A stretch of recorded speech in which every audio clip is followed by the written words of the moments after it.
Bueno, la película del día de hoy del Casillero del Muerto es La Casa de Cera. Esta es una película de la época de los años del 2000 al 2010, así que I've always been a huge fan of horror films, so the marketing hook for the film was See Paris Die, and that was everywhere. They had billboards, but it was pretty genius because everyone did want to see me die, so. a pesar de que no es muy buena, como yo era pequeño en esa época, las películas del 2000, incluso del final de los 90 al 2010 o 2009 más bien, tienen cierto encanto para mí. Y además era muy colorido porque tenía toda la vibra de los 80s y la violencia de los slashers, pero al mismo tiempo tenía ya ideas nuevas y más modernizadas. El resultado es un cine muy juvenil, muy ochentero, pero con mucha personalidad también.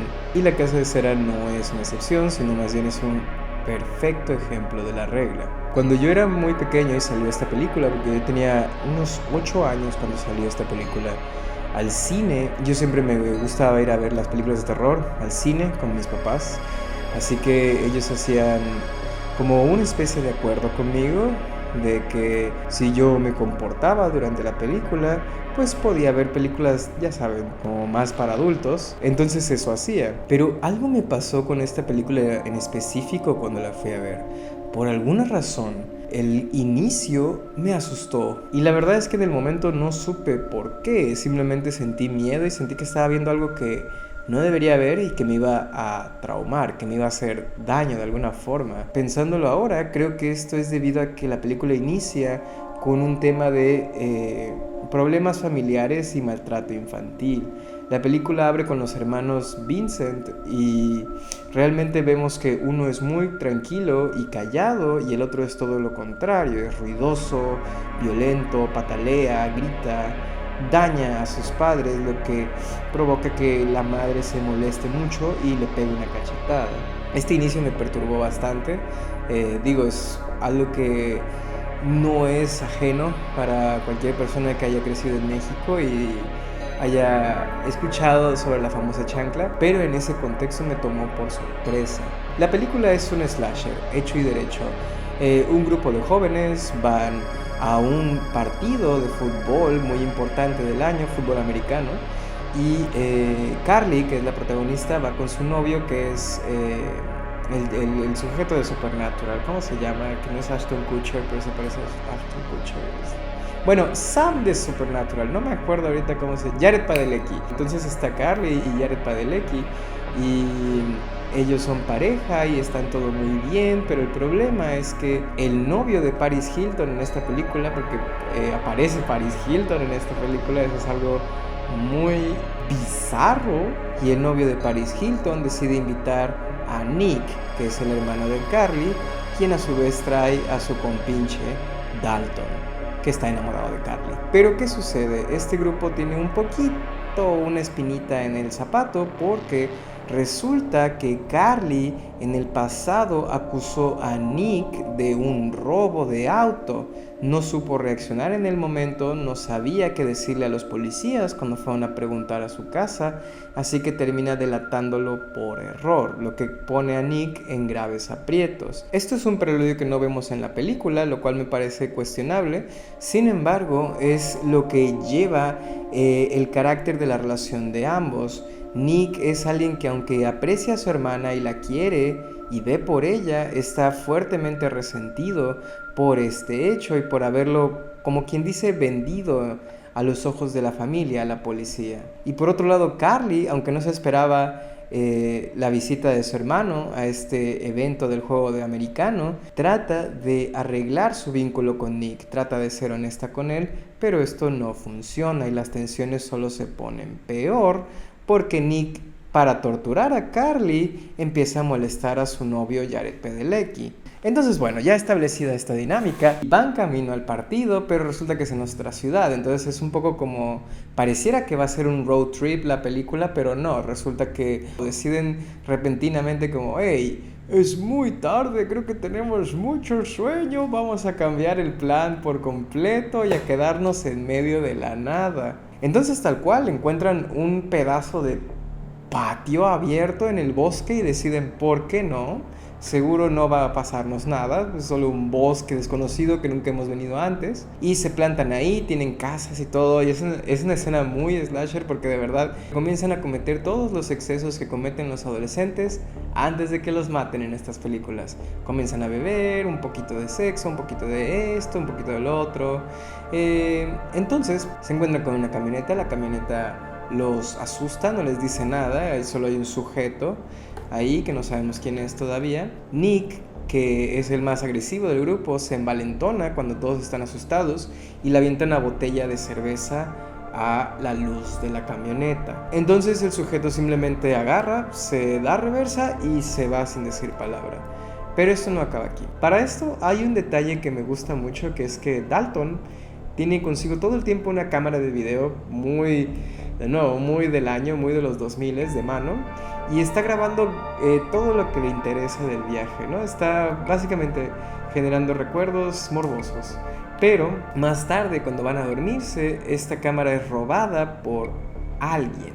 Entonces vemos en primera persona, como si fuera un found footage, que alguien los está espiando, pero no les hace nada por ahora. Amanecen, Dalton no tiene su cámara y, oh sorpresa, el auto de Wade ahora no funciona. Empezamos a unir los puntos, ¿verdad? Deciden que la mitad del grupo se va a separar, una mitad se va a quedar en el campamento y la otra mitad va a ir al pueblo que está cerca por un coso del auto de Wade, una banda, una cosa así. Total, que se encuentran un sujeto que básicamente es un avatar de un redneck promedio, pero que se dedica a tirar cadáveres de animales. ¿Por qué? No sé. El punto es que el sujeto es increíblemente amable, a pesar de estar pues sucio y ser un desconocido. Entonces deciden confiar en él cuando les dice que en el pueblo hay una mecánica de parte de su hermano Bob. Van con él en su camioneta y se asustan bastante porque tiene un cuchillo y el sujeto empieza a jugar con él así como si estuviera jugando con este plumón. Empieza a decir, oh, esto es un cuchillo Bowie, oh. Se asustan mucho y deciden bajarse. Wade y Carly deciden encontrar al mecánico por su cuenta dentro del pueblo. Y aquí es donde empiezan a ponerse un poco raras las cosas. Notan que el pueblo está prácticamente en silencio. No ven personas a la vista, pero sí hay muchos negocios. Y no solo eso, los negocios están prendidos. Incluso hay un área donde hay mascotas y todas las mascotas están vivas. Entonces es un poco como que se siente como si el pueblo estuviera concentrado en un lugar. Finalmente escuchan un ruido proveniente de una iglesia, así que deciden entrar, donde encuentran a Bob. ¿Cuál es el problema? Que Bob está en una ceremonia rezándole a su madre muerta. Al ellos interrumpir la ceremonia, sienten la mirada de todos los presentes, a pesar de que no se mueven, y Bob, que está ahí, los voltea a ver y se enoja bastante. Después de que los humilla como niños pequeños por interrumpir el entierro de su madre, decide súbitamente ayudarlos. Bob, a diferencia del anterior sujeto, es un tipo bien vestido, arreglado, alto y con muy buena dicción. Es alguien que parece bastante educado. Los chicos le dicen que en el camino buscándolo a él encontraron la casa de cera. Y él les cuenta un poco sobre de qué va esto. Les dice que el artista era genial y que era increíble, que era alguien muy buena. Y ella le dice, y Carly le contesta que hay de los hermanos, ya que los hermanos aparecen en varias de las esculturas.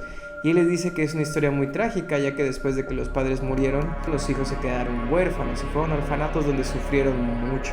Llegan a la casa y lo esperado empieza a suceder. Fueron ahí porque ahí supuestamente Bob tenía la banda elástica, pero oh sorpresa, en realidad no la tienen, porque en realidad cuando entran a la casa junto con Wade, Carly se queda esperando afuera y nota algo curioso. El auto de Bob, que fue el auto donde los llevó hasta su casa, es la misma camioneta que la noche anterior Nick le aventó una botella y rompió el foco. Carly empieza a hiperventilar y trata de comunicarse con Wade, pero en lo que trata de comunicarse con Wade, unas tijeras salen de la oscuridad y le parten el tobillo. Y aquí es donde sale este sujeto. Fácilmente noquea a Jared Padalecki y lo secuestra. Carly, al no ver que regresa su novio, se pone muy paniqueada. Bob regresa con las partes del auto en mano y Carly se encierra en el auto de Bob y no lo deja entrar. Y es aquí donde Bob realmente saca a relucir su verdadera personalidad. Rápidamente comienza a amenazar a Carly, pero a los estribos rompe el cristal e intenta abducirla. Bo logra secuestrar a Carly y aquí es donde las cosas comienzan a cambiar.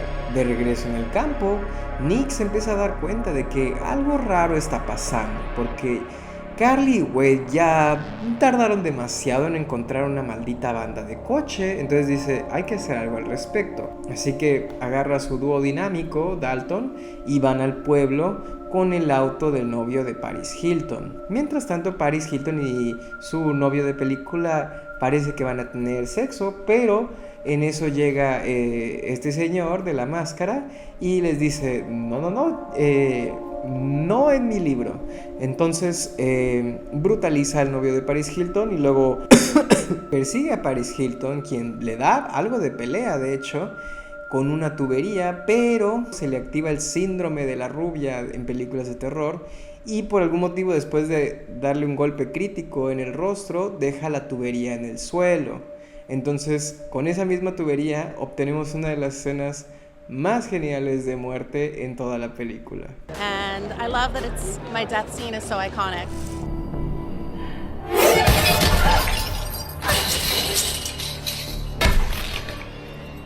People always talk about it. Después de esto, vemos a Nick y Dalton, quienes se separan. Dalton le da por algún motivo por ir a la casa de cera. Bueno, no lo culpo, yo también lo hubiera hecho, en especial si tuviera una cámara de video. Imagínense, están en un pueblo raro, abandonado, y ven una casa de cera enorme, abierta. Yo también lo hubiera querido grabar. Nick va y busca el centro mecánico que supuestamente les habían dicho que existía y lo encuentra. Y encuentra a Bob, de hecho, que ahora sí está vestido de mecánico para variar. Lo que Nick no sabe es que abajo de él está su hermana Carly con la boca pegada con lo que yo interpreto que es cola loca. Nick le pregunta a Bob si ha visto a Carly o a Wade y empieza a sospechar que algo huele mucho a pescado aquí. En eso, Carly se rompe los labios y el pegamento para poder gritar y pedirle ayuda a Nick. En ese momento Nick la escucha y Bo se abalanza hacia Nick. Por algún motivo desconocido, Nick tiene las manos de Pacquiao y en cuanto Bo se le va encima, le da 1, 2 y para abajo. Se dan un tiro. Nick logra escapar de Bo porque hasta eso lo agarra con una navaja y Nick lo agarra con a piñas nada más. Entonces llega hasta donde está Carly y la libera. Mientras tenemos esta misión de éxito, por otro lado tenemos a Dalton, que se encuentra con el hermano de Bo, el sujeto de la máscara, que yo creo que para este punto ya más o menos se entiende que estos dos eran los mismos hermanos que vimos en el principio. Y aquí es donde vemos el resultado de lo que le pasó a Jared Padalecki y qué es lo que estos hermanos quieren con este pueblo. Jared ha sido transformado en una figura de cera, pero no en cualquier figura de cera, él sigue vivo. Wade sigue vivo dentro de la figura de cera. Lo bañaron en cera ardiente y lo forjaron y lo colocaron aún con vida. Cuando Dalton lo ve, pasa algo tan absurdo, gracioso y aterrador al mismo tiempo, que la única explicación posible que esto puede tener es que Dalton estaba sufriendo un episodio de pánico. Porque Dalton nota que Wade está atrapado en la cera y no se le ocurre mejor idea que arrancarle la cera con todo y la piel. Entonces, en lo que Dalton está con su tarea de Art Attack, llega Vincent y de un tajo le intenta aniquilar a Dalton. Dalton lo esquiva y esto le cae a Wade y le rebana la mitad del rostro. Dalton corre, se cae por la escalera como todo buen personaje de slasher para quedar así, así hasta con las patas arriba, y le cortan la cabeza. Pero algo que me gusta en esta película son los detalles. Cuando el asesino le pone los dos cuchillos en el cuello, la cabeza rueda y vemos a Dalton parpadear, algo que de niño me inquietaba mucho.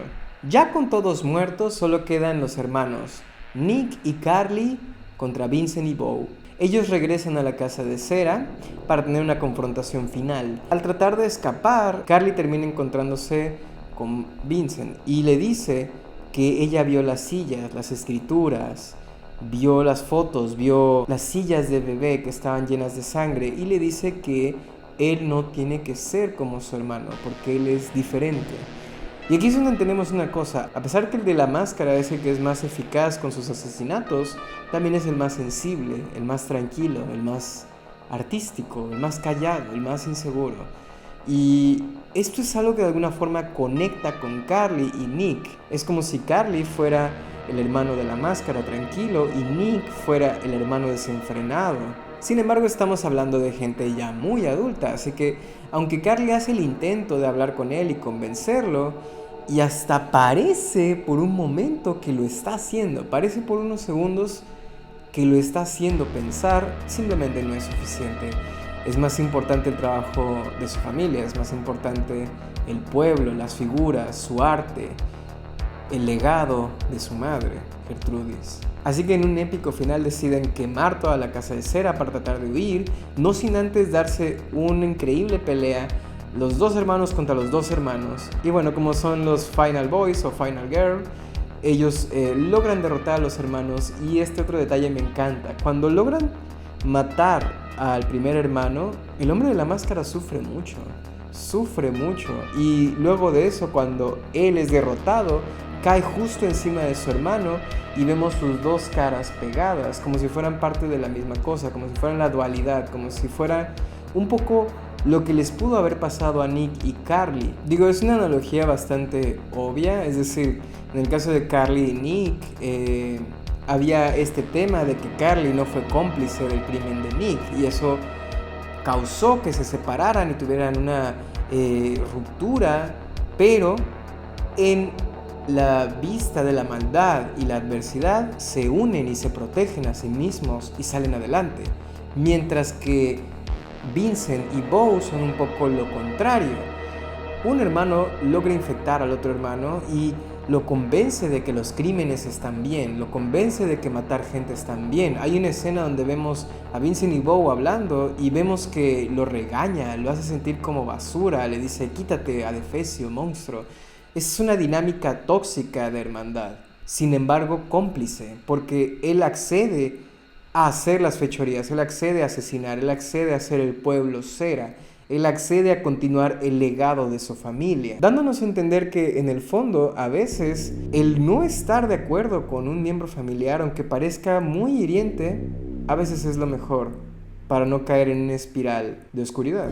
Otra cosa que me parece muy curioso es que este DVD incluye muchas características especiales. Es muy divertido, podemos ver a Paris Hilton lamiéndose su sangre, muy entretenida con su tubo en la cabeza. Podemos ver los efectos especiales, podemos ver cómo crearon todo el set, todo el pueblo. Y no solo eso, sino que fuera de los comentarios de los actores, que también son interesantes, y de los directores y productores, hay una escena que es en realidad el inicio original de la película, lo que de verdad tenían pensado.